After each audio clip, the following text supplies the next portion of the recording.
ஆண்டவர் இந்த நாளிலே நம்மோடு கூட இடைபடும்படியாக தேவன் எனக்கு கொடுத்த வார்த்தை, நமக்கு கொடுத்த வார்த்தை புலம்பலின் புஸ்தகம் 3ஆம் அதிகாரம் 22ஆம் வசனத்தை நாம் எல்லாரும் சேர்ந்து கூட வாசிக்கலாம். புலம்பல் 3ஆம் அதிகாரம் 22ஆம் வசனம். பக்கம் புது பழைய ஏற்பாட்டிலே 955வது பக்கம். எல்லாரும் எடுத்துக்கோங்க. ஏன்னா ஒரு சில வாசித்தா ஒரு சிலர் வசனத்தையே பார்க்க மாட்டேன்றாங்க. எங்கேயாவது வேடிக்கை பார்க்குறாங்க, என்ன பார்க்குறாங்க, வசனத்தை பாருங்க.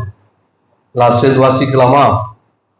நாம் நிர்மூலமாக இருக்கிறது கர்த்தருடைய கிருபையே, அவருடைய இரக்கங்களுக்கு முடிவே இல்லை. அல்லேலூயா. ஆண்டவர் இந்த மாதத்திலும் முக்கியமா இந்த நாளிலே நமக்கு கொடுக்கிற வார்த்தை, நாம் நிர்மூலமாகிறது கர்த்தருடைய கிருபை. அல்லேலூயா, அல்லேலூயா. அவருடைய கிருபையின் ஒரு பகுதியை, ஏதோ ஒரு சில பகுதியை, அந்த கிருபை என்பது அது அளவிட முடியாது, பெரியது. அந்த கிருபையின் ஒரு சில பகுதியை தான் நாம் இந்த நாளில் நாம் தியானிக்க போகிறோம். அல்லேலூயா. இஸ்ரவேல் ஜனங்கள் தேவனுக்கு விரோதமாய் அவர்கள் பாவம் செய்ததினாலே தேவன் அவர்களை தண்டித்தார். யூத ஜனங்களை தண்டித்தார். யூத தேசம் அவர்கள் அந்த தேவனுடைய தண்டனையை அவர்கள் அனுபவிக்கிற அந்த காரியத்தை தான் தீர்க்கதரிசியாகிய எரேமியா புலம்பலாக பாடுகிறார். அவர் தீர்க்க தரிசனம் உரைக்கிற காலத்திலே, அதாவது பாபிலோனுக்கு இஸ்ரவேல் ஜனங்கள், யூத ஜனங்கள் சிறைப்பட்டு போன அந்த காலகட்டத்திலே, இவன் ஒரு ராஜாவுடைய அரண்மனை முற்றத்திலே அவன் சிறை வைக்கப்பட்ட அந்த காலகட்டத்திலே இது பாடியிருக்கலாம் என்று சொல்லப்படுகிறது. அப்படியாக அவன் பாடின அந்த புலம்பல் என்ன காரியங்கள் என்பதையும் அந்த முடிவிலே அவன் சொல்லுகிற காரியத்தையும் நாம் இந்த நாளில் தியானிக்க போகிறோம். முதல் வசனத்தை வாசிக்கலாம். புலம்பல் 3:1 வாசிங்க. ஆண்டவருடைய சினத்தின் மிளாட்சினால் உண்டான சிறுமையை கண்ட புருஷன் நான். அவன் சொல்லுகிறான், நான் தேவனுடைய சிறுமையை கண்ட புருஷன். எதை கண்ட புருஷன்? சிறுமையை கண்டவன். அல்லேலூயா. இங்க இருக்கிறத பெரும்பாலும் நம்முடைய வாழ்க்கையில நாம் பலவிதமான சிறுமையை கண்டவர்கள் தான். எத்தனை பேர் நான் சிறுமையே நான் கண்டதில்லை சொல்லுகிறேன். சிறுமையை கண்டதுன்னா பார்க்கிறதல்ல, சிறுமையை அனுபவித்தவர்கள், இல்ல சிறுமையை கடந்து வந்தவர்கள், இல்ல சிறுமையின் நாட்களிலே இருக்கிறவர்கள். இங்கே அவன் சொல்லுகிறான், நான் சிறுமையை கண்டவன். எந்த சிறுமையை கண்டவன்? தேவனுடைய சினத்தின் மிளாட்சினால் உண்டான சிறுமை, தேவனுடைய கோபத்தினால் உண்டான சினம், தேவனுடைய கோபத்தினால் உண்டான மிளாறு. அல்லேலூயா. இது எரேமியாவுடைய வாழ்க்கையில மட்டுமல்ல, இன்னும் அநேகருடைய வாழ்க்கையிலே தேவனுடைய கோபத்தை கண்ட, கோபத்தின் மிளாட்சினால் உண்டான சிறுமையை கண்டவர்கள் அநேகர் உண்டு. அதுல தாவீது குறித்து பார்க்கிறோம், யோபு வாழ்க்கையில இருக்கிறது, இன்னும் அநேகருடைய வாழ்க்கையிலே அவர்களும் இதே போல தேவனுடைய சிறுமையை கண்டவர்கள், சினத்தின் மிளாட்சினால் உண்டான சிறுமையை கண்டவர்கள். சங்கீதம் 102 நீங்க வாசிப்பீங்கன்னா அந்த சங்கீதம் முழுவதுமே அந்த தேவனுடைய கோபத்தை குறித்து தான் தாவீது சொல்லுகிறான். அது அந்த முன்னுரையை வாசிங்க. துயரப்படுகிறவன் பாருங்க, அவன் தேவனுடைய துயரத்தை, தேவனுடைய சினத்தினால் உண்டான அந்த மிளாட்சினால் ஏற்படுகிற காரியங்களை குறித்து எப்படி இந்த இடத்துல எரேமியா சொல்லுகிறானோ அதே போல அவன் தன்னுடைய வாழ்க்கை குறித்து அவன் சொல்லுகிறான். அதுல ஒரு சில வசனங்களை அவன் வாசிக்கலாம். 3ஆம் வசனத்தை வாசிங்க. என் நாட்கள் புகை போல ஒளிந்தது, என் எலும்புகள் ஒரு கொல்லியை போல என்ன செய்தது, எரி உண்டது என்று சொல்லுகிறான். நாட்கள் எப்படி இருக்கிறது? புகையை போல. புகை, ஒரு காற்று அடித்தா புகை இருக்கும், தொடர்ந்து ஏதாவது புகைந்து கொண்டிருந்தாலும் அந்த புகை மேல் அப்படி எழும்பும். இல்லை என்றால் அந்த புகை மேல் எழும்பும்போது காற்றடித்தாலோ இல்ல வேற ஏதாவது காரியம்னா அப்படி அது கலைந்து அது இருக்கிற இடமே என்ன செய்யும், தெரியாதபடி போயிடும். புகையை போல ஒளிந்தது, எலும்புகள் எல்லாம் ஒரு கொல்லியை போல என்ன செய்யுது. ஆமா, ஒரு கொல்லி கட்டை, ஒரு விறகு கட்டைய அது எரிந்து எப்படி சாம்பலா போதோ அதே போல சொல்ல எலும்புகள் கூட என்ன செய்யுது. ஆமா, இதே மாதிரி அங்கே எரேமியாவும் அவன் சொல்லுகிறதை வாசிக்கும். 4ஆம் வசனத்தை வாசிங்க. என் சதையும் என் தோலையும் என்ன செய்தார், முற்றலாக்கினார், என் எலும்புகளை நொறுக்கினார் என்று சொல்லுகிறார். என் சதையின் தோல் என்ன செய்து முற்றலாய். யாருக்கு சதையின் தோல் முற்றலா இருக்கும்?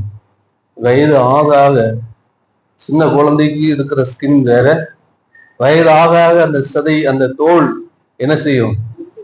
ஆமா, அது முற்றிடும்.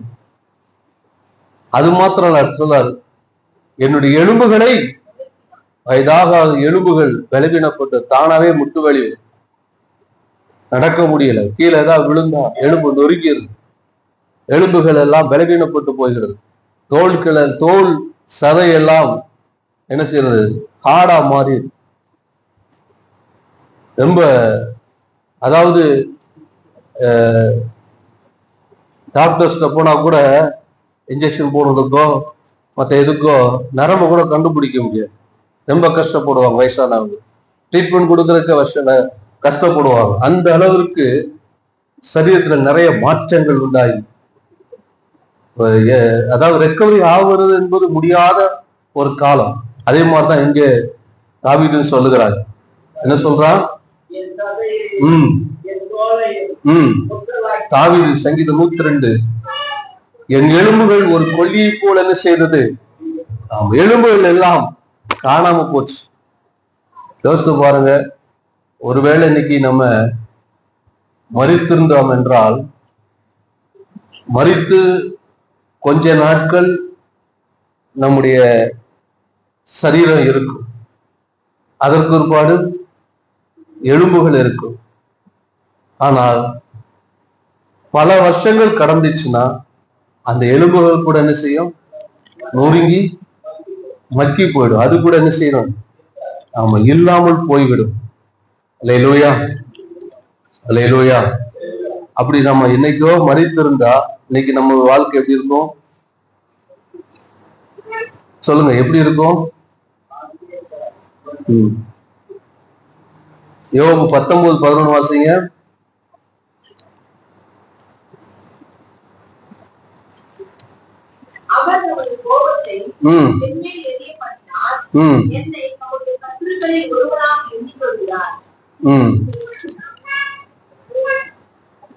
சங்கீதம் 38:1-3 வரைக்கும் வாசிங்க.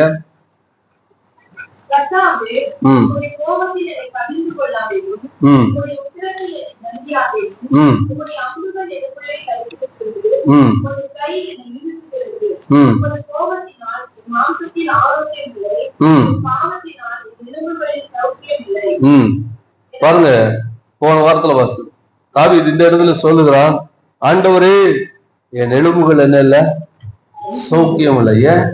அவருடைய கோபம்.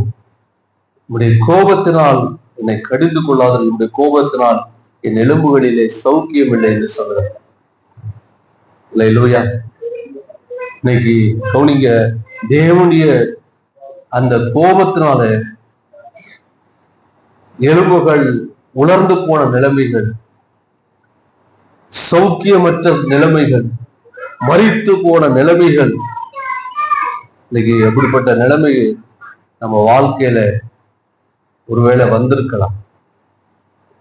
நாம் செத்து போயிருந்தா, மரித்து போயிருந்தா, இன்னைக்கு நம்முடைய எலும்புகளே இன்னைக்கு இல்லாம உலர்ந்து போயிருக்கோம். அப்படிப்பட்ட சூழ்நிலையில இருந்து ஆண்டவர் நம்மளை பாதுகாத்து இவ்வளவு நம்ம மேல நாளா நிறைய ஆண்டவருடைய சிறுமையை கண்டவர், நிறைய அவருடைய கோபத்தின் மிளாட்சியினால் உண்டான சிறுமை நிறைய பார்த்திருக்கிறேன். நிறைய காரியங்களிலே நான் ஆண்டவரிடத்துல இருந்து சிக்ஷிக்கப்பட்டேன். எத்தனையோ விஷயங்கள்ல இன்னைக்கு என்ன மறித்திருந்தால் இல்லாமலே போயிருக்கலாம், இல்லாமலே போயிருக்கும். இன்னும் சொல்ல போனா பேர் முதல் எல்லாம் மறைக்கப்பட்டு போயிருக்கும். நான் சொன்னேன், கொஞ்ச நாளா எலும்பு இருக்கும், அது உழந்து போயிடும். அதுக்கப்புறம் என்ன ஆகும், அவங்க பேரும் மறைக்கப்பட்டு போயிடும், அவங்க ஆட்களையும் மறந்துடுவாங்க. அப்படிப்பட்ட காலங்கள்லாம் நமக்கு வந்திருந்தோம். இன்னைக்கும் நாம் நிர்மூலமாகாது இருக்கிறது கர்த்தருடைய சுத்த கிருபை. அல்லேலூயா. எத்தனை ஆண்டோடைய கோபத்தின் மிளாட்சியை நாம் பார்த்திருக்கோம். எத்தனை கோபத்தின் மிளாட்சி நமக்கு உண்டாயிருந்தது. நேற்று முதல்ல கூட ஒரு நடிகர் குறித்து பாரு, ஏற்கனவே அதே போல சிக்காயிட்டு திருப்பி சிக்காய் உடனே மறித்துப்போம். வயசு எத்தனை தெரியுமா? 46 வயசு. அதை விட வயசான வயது கூடினவர்கள் நிறைய விட்ட நாடு இருக்கு.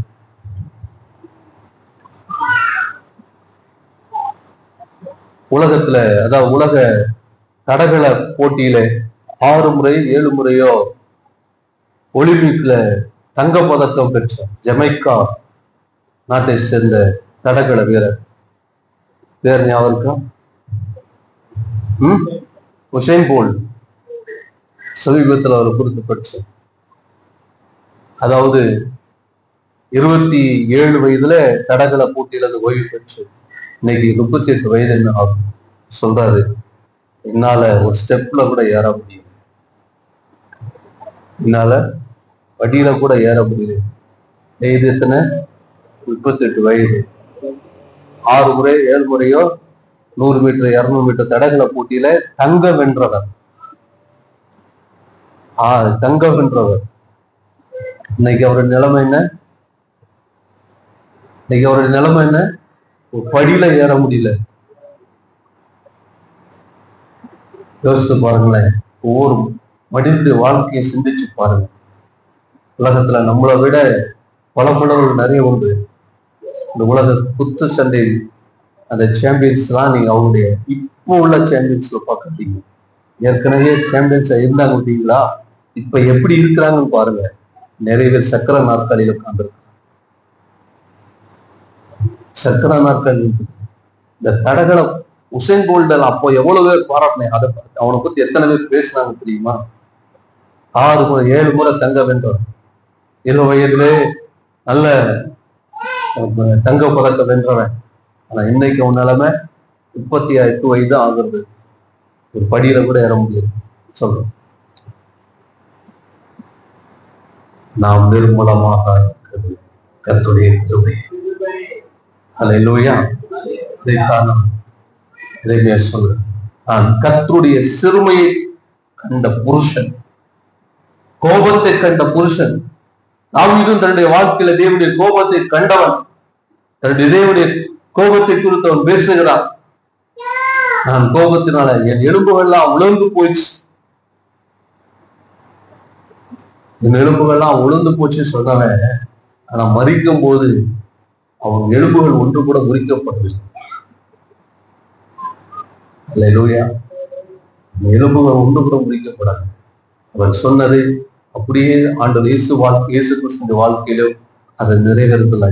யோபு வாழ்க்கையிலும் நான் தாயின் கருவிலை பிறவாமல் இருந்தால் நலமாய் இருக்கும், கருவெளித்த பிண்டமாய் போனா நலமாய் இருக்கும்.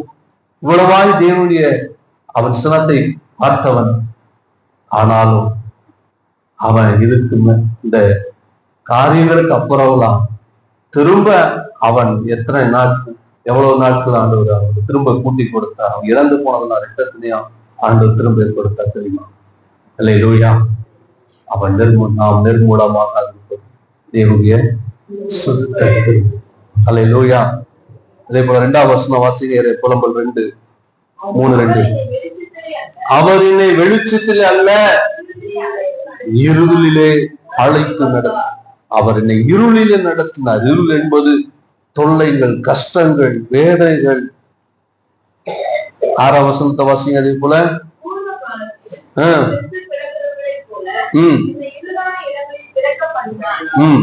பாருங்க, பூர்வ காலத்தில் செத்து கிடக்கிறது. ஏற்கனவே சொன்னது போல, அதாவது மரித்தால் கொஞ்ச நாள் நம்முடைய சரீரம் இருக்கும், கொஞ்சம் கொஞ்சம் அழியும். அதுக்கப்புறம் சில வருடங்கள் எலும்பு இருக்கும். ஆனா பூர்வ காலத்துல என்று சொல்லும் பொழுது, பூர்வ காலத்துல செத்து கிடக்கிறவன் அங்க எதுவுமே இருக்காது, அவன் பேர் கூட மறந்து போகும். அதே போலதான் புலம்பல்ல இந்த எளிமையா சொல்லுகிறான், பூர்வ காலத்துல செத்து கிடக்கிறது போல அநேக நேரங்களில கர்த்தர் அநேகராலே என்னை மறக்க போகிறார். எத்தனை நேரங்கள்ல நம்மளை மறந்துருப்பாங்க. நான் ஒரு ஆள் இருக்கிறேன்னு குடும்பம் மறந்துருப்போம், சுற்றி இருக்கிற ஜனங்கள் மறந்துருப்பாங்க, வேலை செய்கிற இடத்துல மறந்துருப்பாங்க.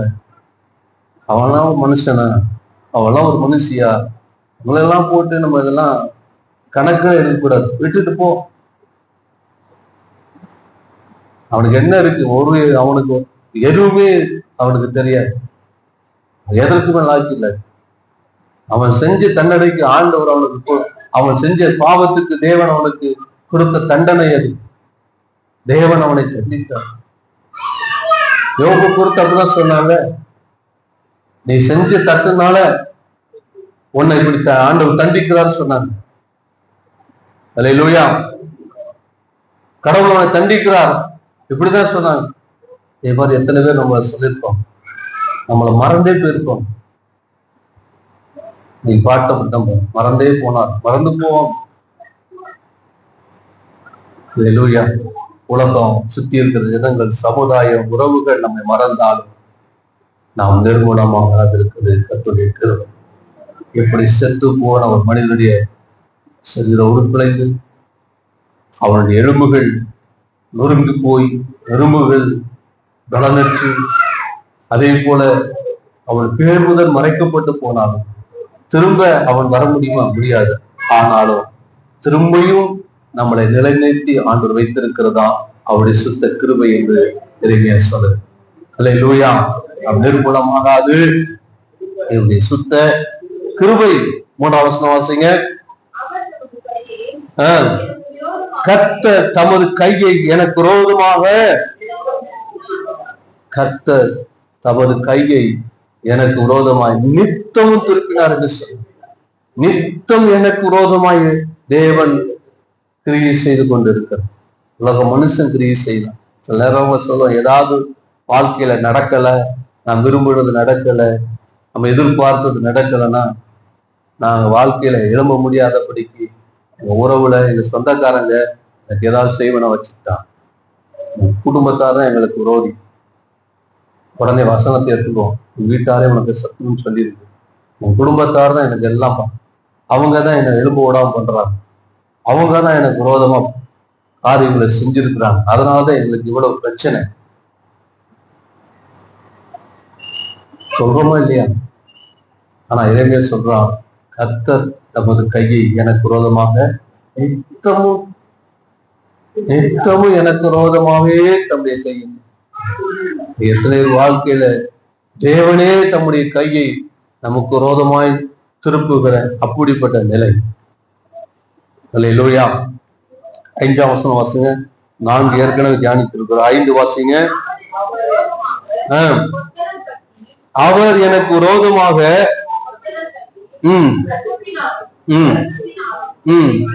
பாருங்க, எனக்கு விரோதமா அவருடைய கையை திருப்பினது மட்டுமல்ல, எனக்கு விரோதமா என்ன செய்கிறார்?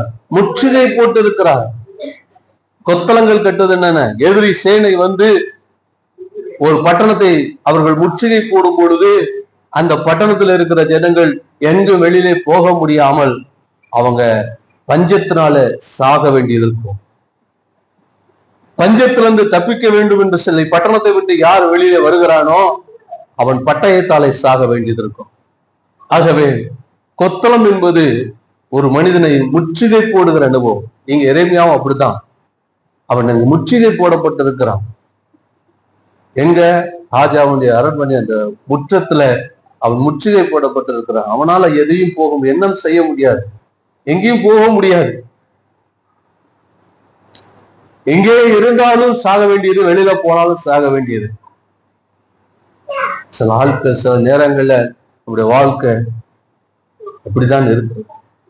ஆண்டவரே நம்முடைய முற்றுகை போட்டு இருக்கிற ஒரு அனுபவம், எதையும் செய்ய முடியல,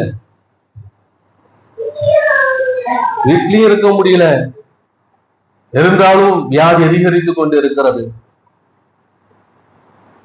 வெளியில போகவும் முடியல. டாக்டர்கிட்ட போலாம்னா டாக்டர் போனா பணம் வேணும், ஸ்கேன் எடு, அதை எடுமாங்க, பயந்து போய் நிறைய பேர் ஏன் டாக்டர் போறதுக்குலாம் விசுவாசம் இருக்கிறதுனால போறது இல்லை, பயந்து போய் தான் போகாம இருக்கு. போனா பணம் செலவழிச்சு கடைசியில உயிரே போயிருமோன்னு பயம். அப்படிதானே? டாக்டர்கிட்ட ஏன் போகாம இருக்கிறோம் அப்படின்னா பயம்தான் நிறைய காரணம்.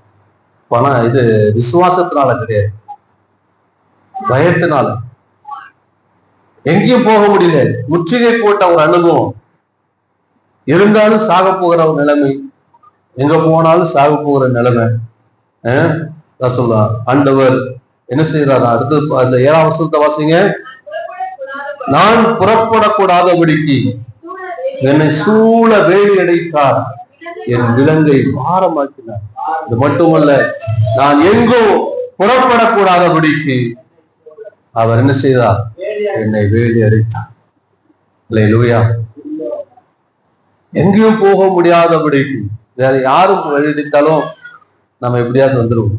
ஆண்டவரே வேலி அடை, எதையும் செய்ய முடியாது, நாம் விரும்புகிறதே செய்ய முடியாது.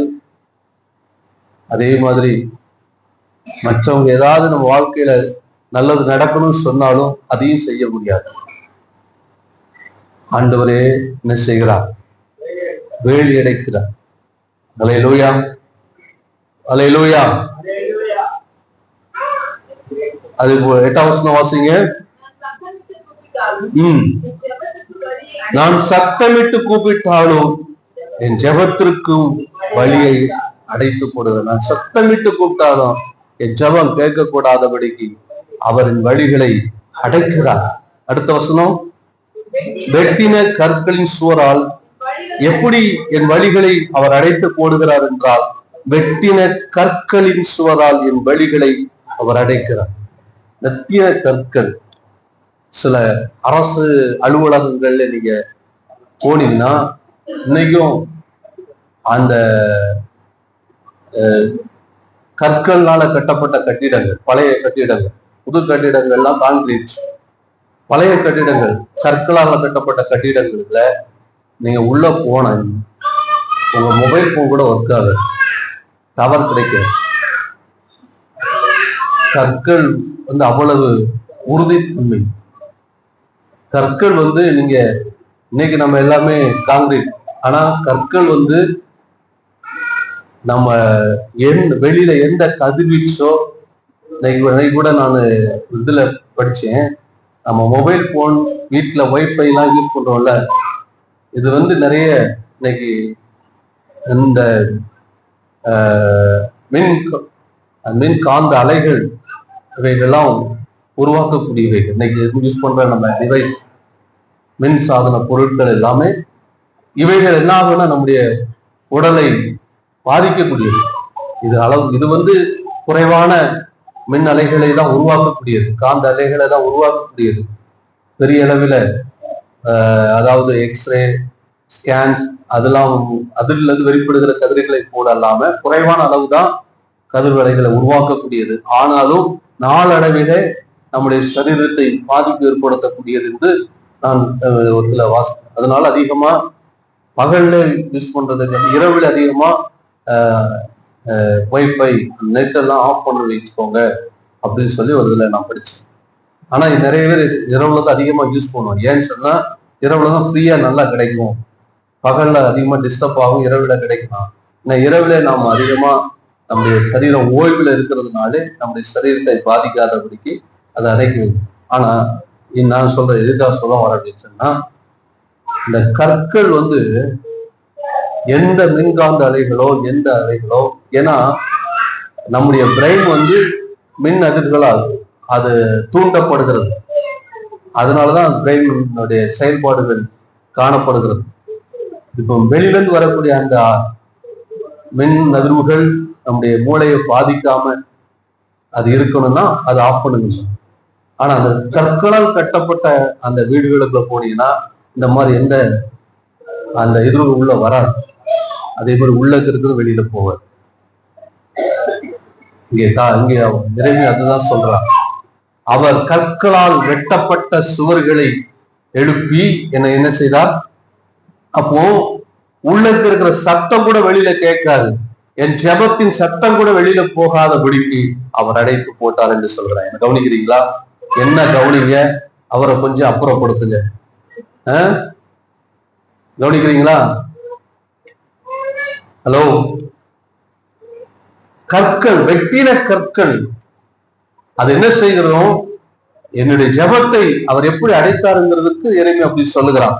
மறுபடியும் வாசிங்க. வெட்டின கற்களின் சுவரால் என் வழிகளை அடைத்து போட்டார், என் பாதைகளை அவர் தாறுமாறாக்கினார். அல்லேலூயா. வெட்டின கற்களா? எப்படிப்பட்ட கற்களா? வெட்டின கற்கள். அவைகள் என்ன ஆகுனா, இங்க இருக்கிற அந்த அவனுடைய சத்தம் அதை தாண்டி அடுத்தவங்களுக்கு கேட்காதபடிக்கு, அதை தாண்டி என் ஜெபம் தேவனிடத்துல கேட்காதபடிக்கு.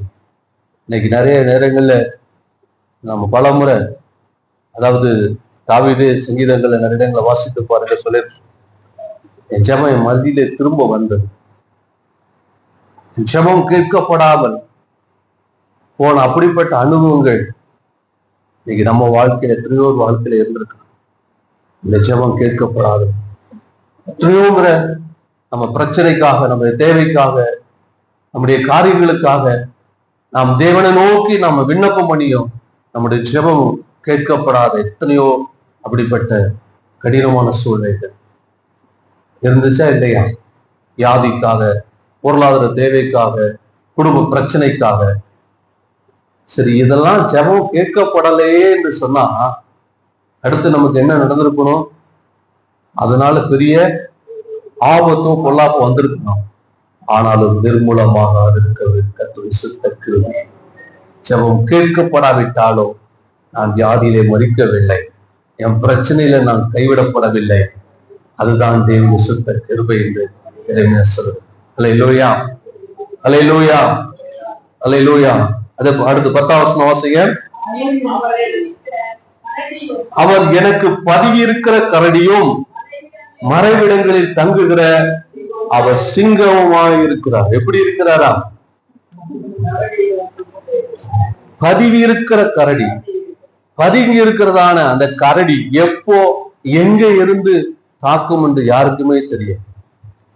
சமீபத்துல கூட ஏலகிரியில ஒரு கரடி ஒரு பாறைக்கு பின்பாக இருந்து யாரையும் தாக்கிச்சுன்னு சொல்லி போன மாசத்துல ஒரு தகவல் வந்துச்சு. கரடி எங்கேயாவது பதுங்கி இருக்கும். அது உருவம் வேற கருப்பு, அது இருக்கிறதே தெரியாது. ஆனா அந்த இடத்த தாண்டி கிராஸ் பண்ணி போகும்போது அது என்ன செய்யும்? தாக்கும். அல்லேலூயா. சொல்லுகிறான் ஆண்டவர் பல நேரங்கள்ல எப்படி இருக்கிறாரு? எங்க இருந்து தாக்குதல்னே தெரிய மாட்டேன், யார் தாக்குகிறான்னு தெரிய மாட்டேன். பதுங்கி இருக்கிற கரடியும், அதே போல அடுத்தது மறைவிடங்களில் தங்குகிற குகைகள், மறைவிடங்களில் சிங்கம் தங்கி இருக்கும். ஏதாவது தப்பித்துக் கொள்ளலாம் என்று சொல்லி மறைவிடங்களுக்கு குகைகளிலே போய் ஒருவன் ஒளிந்து கொள்ளும் பொழுது அந்த சிங்கம் அவனை என்ன செய்யும்? அடித்து கொன்றும். நிறைய தாவீது கூட சொல்றான், ஒரு குளிருக்கு நான் ஒரு சிங்கத்தின் குகையில தங்கி இருக்கும் போது அங்கே ஒரு சிங்கத்தை கொன்றேன். மறைவிடங்களிலே தங்கி இருக்கிற அந்த சிங்கம் நாம் மறைவிடங்களுக்கு போகும்போது சில நேரங்கள இந்த இதுல தப்பித்துக் கொள்ளலாம்னு சொல்லி இதுக்கு போவோம். இங்க போய் பறவைகளை தங்கலானா அங்க ஒரு பிரச்சனை வந்துடும். இந்த பிரச்சனையை விட்டுட்டு அங்க போய் நம்ம தங்கலான்னு போனாங்க.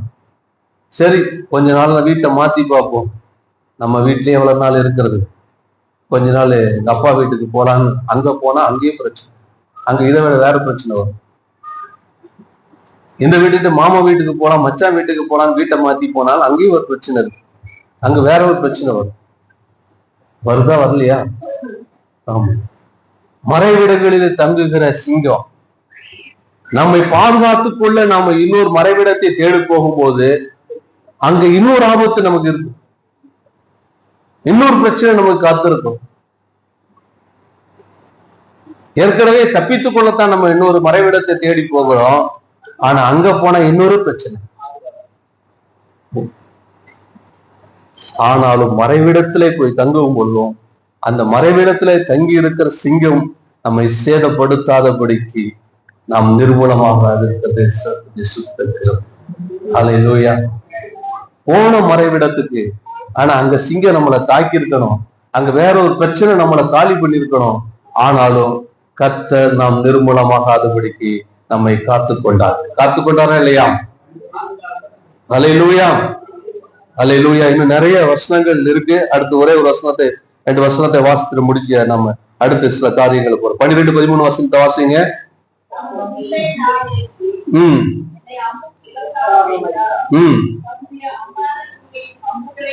தமது வில்லை நாணேற்றி என்னை அம்புக்கு இலக்காக வைத்தார், தம்முடைய அம்பரா துணியின் அம்புகளை என் உள்ளிந்திரியங்களிலே போட போனார்.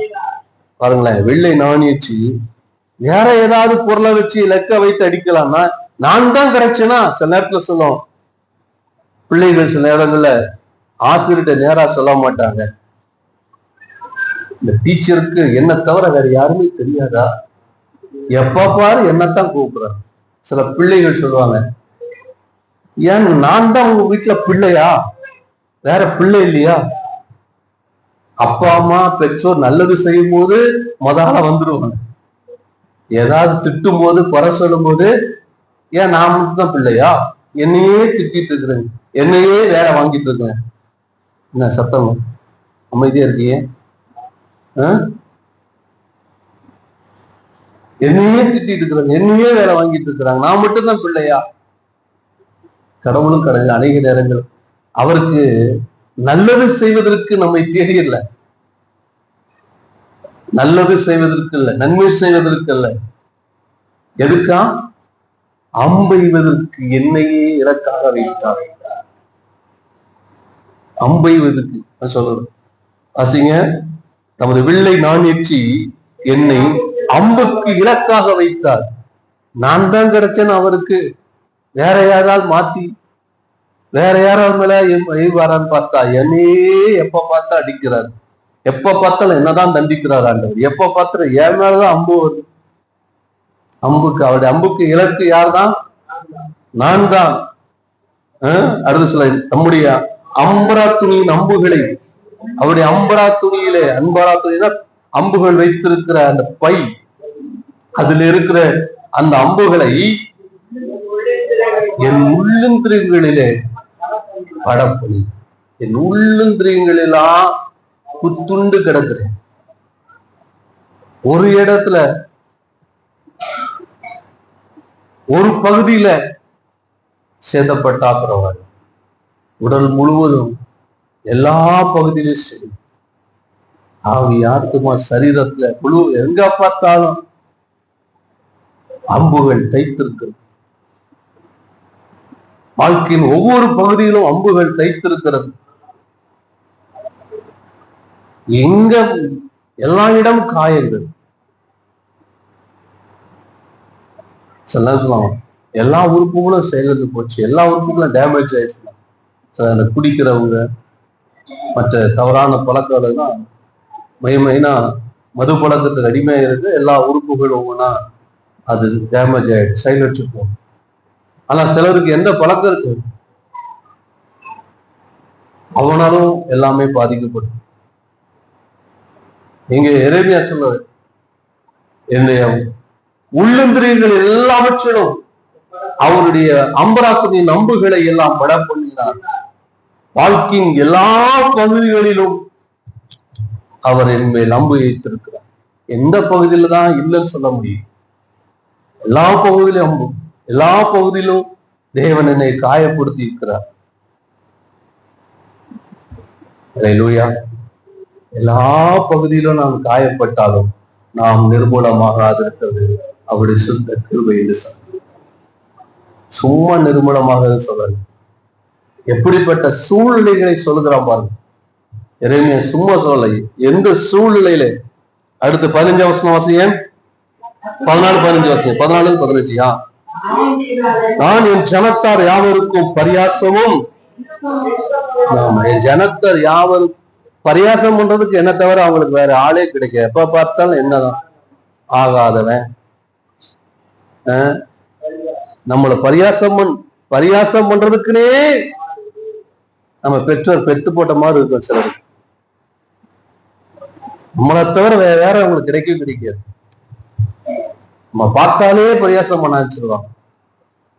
அப்படியும் சில வாழ்க்கை சொல்லலாம். என்னுடைய ஜனத்தார் யாவருக்கும் பரியாசமும் நித்தமும்.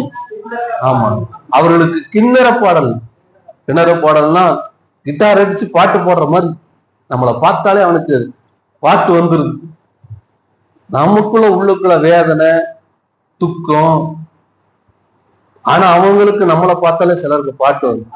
ஏன்னா அந்த அளவிற்கு வேடிக்கையா இருக்கு. கசப்பினால் என்னை நிரப்பி எட்டினால் என்ன செய்தார்? கசப்பினால் நிரப்பினார். கசப்பு எட்டி எல்லாம் கசப்பினால் எட்டினால் என்ன செய்தார்?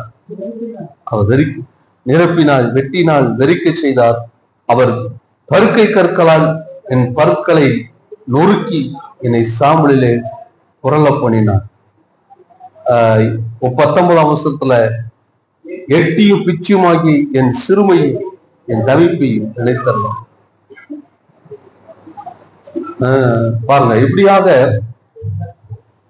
அதாவது யூத ஜனங்கள் வாழ்க்கையில தேவன் அனுமதித்த காரியங்களை எரேமியா தன்னுடைய வாழ்க்கையின் அனுபவமாக இதையெல்லாம் சொல்லிட்டு சொல்றான். என் மனதிலே வைத்து நான் நம்பிக்கை கொண்டிருக்கிறத இன்னொரு மொழிபெயர்ப்புல பார்க்கும்போது என் மனதிலே வைத்து அதை சிந்தித்துக் கொண்டிருக்கிறத.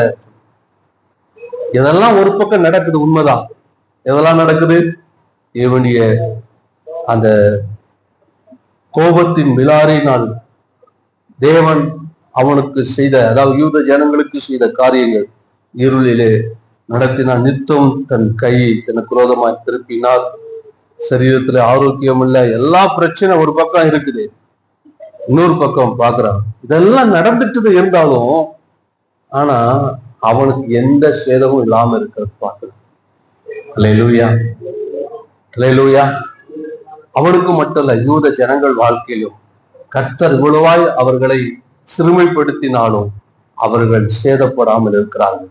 அதே போலதான் இன்னைக்கு நம்ம வாழ்க்கையில எவ்வளவாய் பலவிதமான வேதனைகள் துயரங்கள் நம்மை சூழ்ந்திருந்தாலும் நாம் சேதப்படாமல் இருக்கிறது, நிர்மூலமாக இருக்குது அவருடைய சுத்த கிருபை. எத்தனை நம்புகிறீங்க?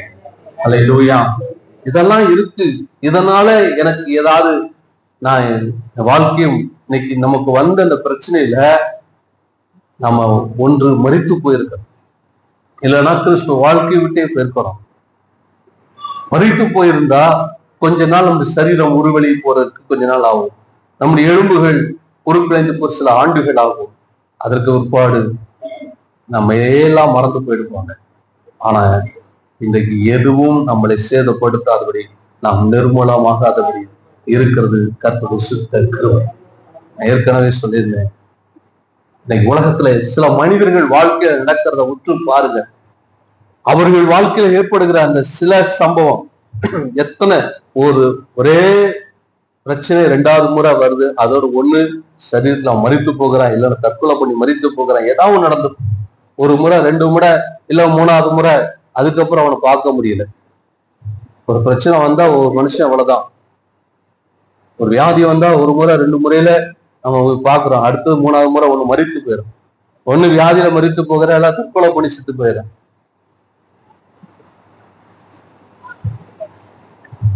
எத்தனை வியாதியை கண்டாலும் கிழங்கு மாதிரி நீங்க உட்கார்ந்து இருக்கிறோம். அது எது காரணம் என்ன தெரியுமா? கர்த்தருடைய கிருபை. எத்தனை வியாதியை நீங்களும் நானும் பார்த்திருப்போம், எத்தனை பிரச்சனையை பார்த்திருப்போம், எத்தனை விதமான கஷ்டத்தை கசப்பு அனுபவங்களை பார்த்திருப்போம். நம்மளை பார்த்து ஏழாம ஒருத்தம் கூட பேசாம இருந்திருப்பானா? எத்தனை பேர் நித்தமும் பேசி இருப்பான். எவ்வளவு அவமானம், எவ்வளவு நிந்தை, எவ்வளவு கஷ்டங்களை நம்முடைய வாழ்க்கையில பார்த்திருக்கிறோம். ஆனாலும் நாம் நிர்மூலமாகாது கர்த்தருடைய கிருபையை. இதெல்லாம் எதுக்கு தெரியுமா? அதுதான் அடுத்து சொல்ல வரும். எரேமியா அடுத்து சொல்லும். இதெல்லாம் எதுக்கு? 23ஆம் வசனத்தை வாசிங்க.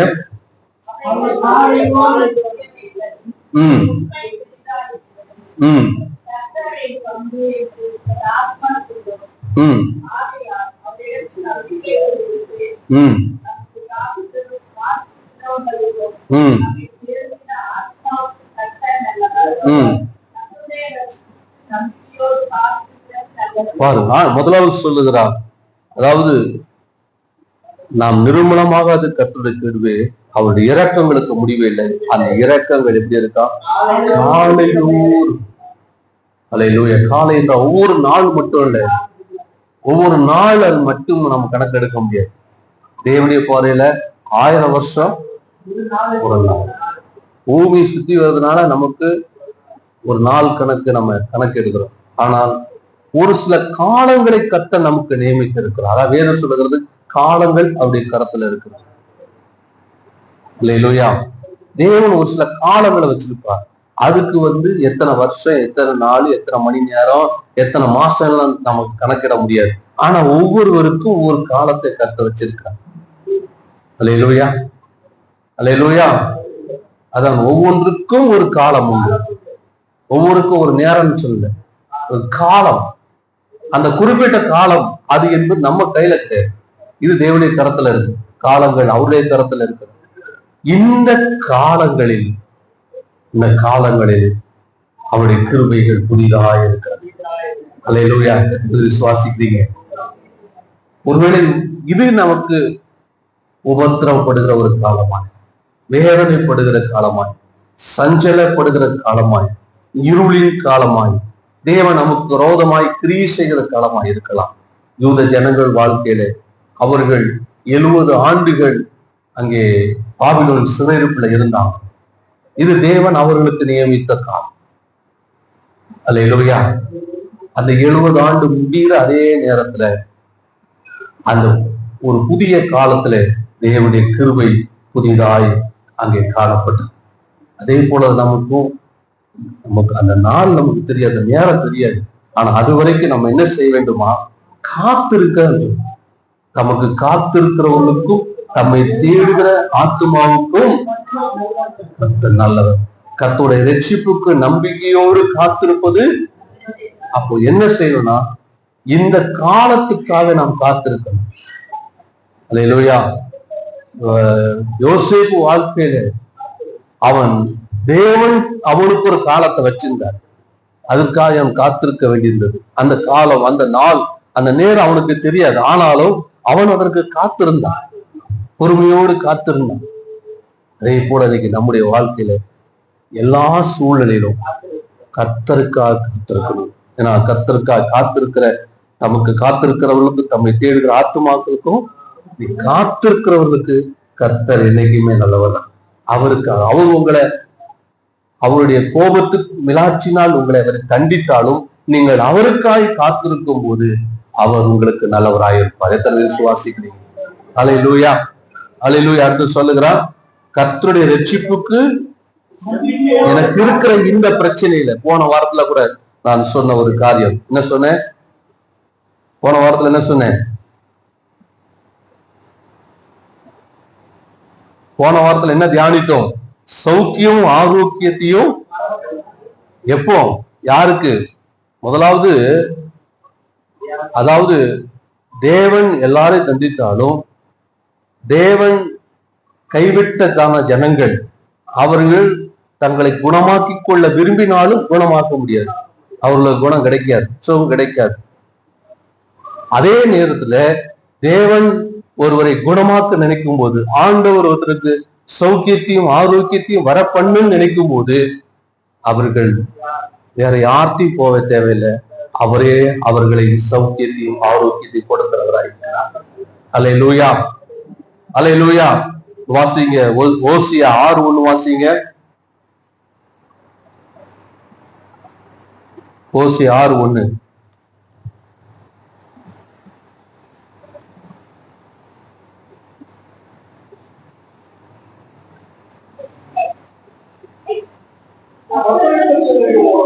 ஒருத்தர் சத்தமா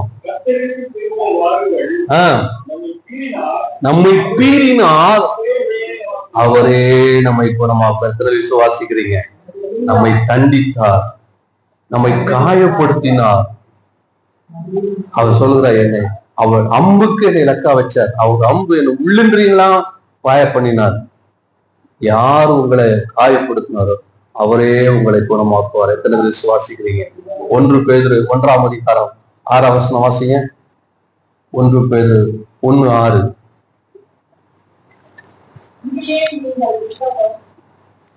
1 பேதுரு 1:6 தானே?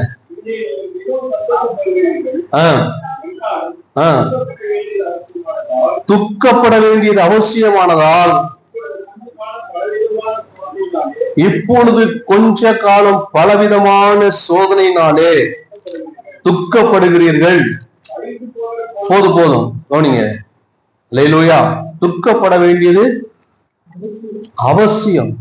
நீங்க அதே இதுல கீழே அந்த எரேமியா சொல்றா, இள வயதுல நுகத்தை சுமக்கிறது மனுஷனுக்கு, இளம் வயதிலே சுமப்பதற்கு உனக்கு பலம் உண்டு, சும அப்படிங்கிறார். எனக்கு பலமற்ற பொழுது ஒன்னா சுமக்க முடியாது. நீ சுமக்க வேண்டிய சுமந்துதான் ஆகும். அப்போ பலமற்றப்புறம் சுமக்க முடியுமா? அதனால இந்த காலத்துல எனக்கு இந்த பாடியே, இந்த காலத்துல என்னால முடியாது சொல்லவே சொல்லாது. அதுக்குதான் சொல்றான், அவரே அதை தன்மேல் வைத்தார் என்று அவன் தனித்து மௌனமாய் இருக்கிறவன். நம்பிக்கை கிடைமனோ என்று வாயில் என்று தன் வாயை தூளில் நுழைத்துவானாக. தன்னை அடிக்கிறவனுக்கும் தன் கன்னத்தை காட்டி நிந்தையால் நிறைந்திருப்பானாக. ஆண்டவர் என்றென்றைக்கும் கைவிட மாட்டார். அவர் சஞ்சலப்படுத்தினாலும் தமது மிகுந்த கிருபையின்படி. ஆகவே இளம் பிராயம் என்பது சரீரத்திலே பலம் இருக்கிற காலத்தில் நுகத்தை சுமப்பது மனிதருக்கு நல்லது. அல்லேலூயா. ஒரு காரியத்தை புரிஞ்சுக்கோங்க, நீ இளம் பிராயத்துல எவ்வளவாய் சரீரத்துல பாடலுக்கிறீர்களோ, தேவனுக்காக பாடலுக்கிறீர்களோ, இளம் பிராயத்துல நுகத்தை நீங்க சுமந்தா நீங்கள் சுமக்க முடியாத காலத்துல கர்த்தர் உங்களை. அல்லேலூயா. இப்ப எனக்கு வேண்டாம், இப்ப எனக்கு என்னைக்குமே மனுஷன் அப்படிதான். போன வாரத்துல சில பிள்ளைகள் அவங்க படிக்கலனாலும் டீச்சர் அவங்க பனிஷ் பண்ணுவாங்க. எதுக்குன்னா அவனை எப்படியாவது படிக்க வைக்கணும். இளம் பிரயாணத்துல சிலருக்கு சுமக்க விரும்ப மாட்டாங்க. கஷ்டப்படுவதற்கு பாடுபடுவதற்கு விரும்பப்பட மாட்டாங்க. அது எல்லாரும் கிறிஸ்தவ வாழ்க்கையில இருக்கு, ஊழியத்துல இருக்கு. அந்த வேதனைகள் அனுபவிக்க அவங்க விருப்பப்பட மாட்டாங்க. ஆனா அவர்கள் முடியாத காலத்துல அவர்கள் சுமந்தே தீர வேண்டும். ஏன்னா தேவன் நீதி உள்ளவர், சுமக்க வச்சிருவார். அப்போ முடியாதுனாலும் ஒண்ணும் பண்ணவே முடியாது. அதனால இளம் பிரயம். அதே போல நீங்கள் ஆண்டவருக்குள்ளாக ரட்சிக்கப்பட்டு ஆண்டவருக்குள்ள வருகிற அந்த காலம் ஒரு இளம் பிரயம். இந்த காலத்துல உங்களுக்கு நல்ல விசுவாசம் இருக்கும், தேவன் மேல அன்பு இருக்கும், தேவனை ரொம்ப நேசிக்கிற ஒரு நலமே இருக்கும். இப்போ என்ன பாடுகள் வந்தாலும் இப்ப சகிக்க நீங்க கற்றுக்கொண்டீங்கன்னா, பழகிட்டீங்கன்னா, இக்கால பாடுகள் பின்னால் வெளிப்படுகிற மகிமைக்கும் பாடுகள். அல்லேலூயா.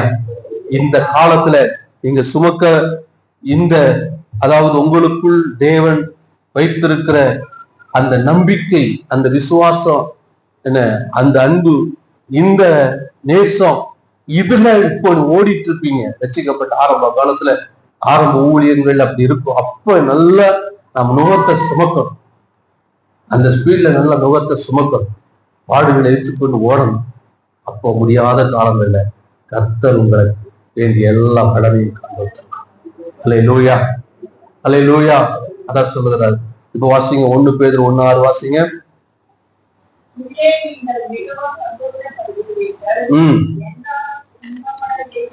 துன்பப்பட வேண்டியது அவசியம். ஆகவே கவனிங்க, துன்பப்பட வேண்டியது நமக்கு அவசியம். இன்னொரு வசனத்தை 2 கொரிந்தியர் 4ஆம் அதிகாரம் 2 கொரிந்தியர் 4ஆம் அதிகாரம் 8-9 வசனத்தை வாசிக்கலாம். நாங்கள் எப்பக்கம் நெருக்கப்பட்டோம்,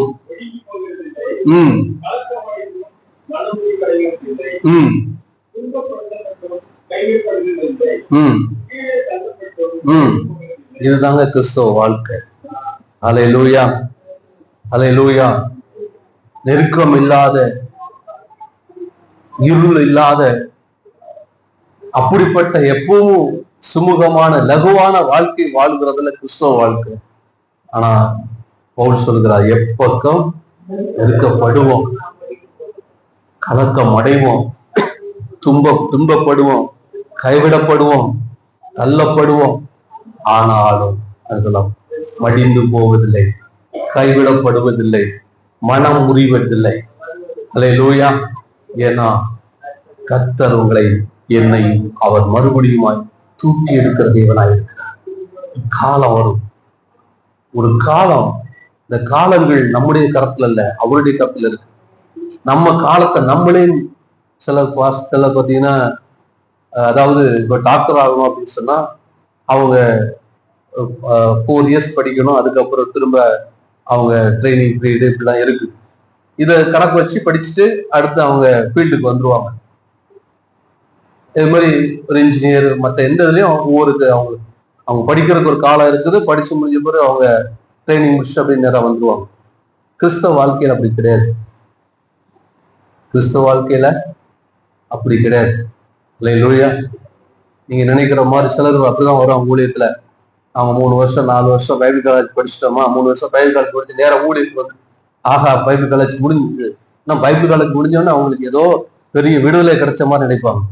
இனிதான் இருக்கு ஆட்டம், இன்னைக்குதான் அவங்களுக்கு எல்லாமே இருக்கு. 4 வருஷம் 5 வருஷம் அவங்க ஒரு தங்களுக்குள்ள. ஆனா ஊழியத்துக்கு வந்த பிறகு அதுக்கப்புறம் நம்ம பல விதங்களை கத்தணும். ஏன்னா காலம் அவர் நிர்ணயிக்கிறது. 2 வருஷம் 3 வருஷம் 5 வருஷத்தை நாம் நிர்ணயிக்க கூடாது. என்னைக்குமே எல்லாவற்றிலுமே நாம காலத்தை நிர்ணயிக்கிறோம்.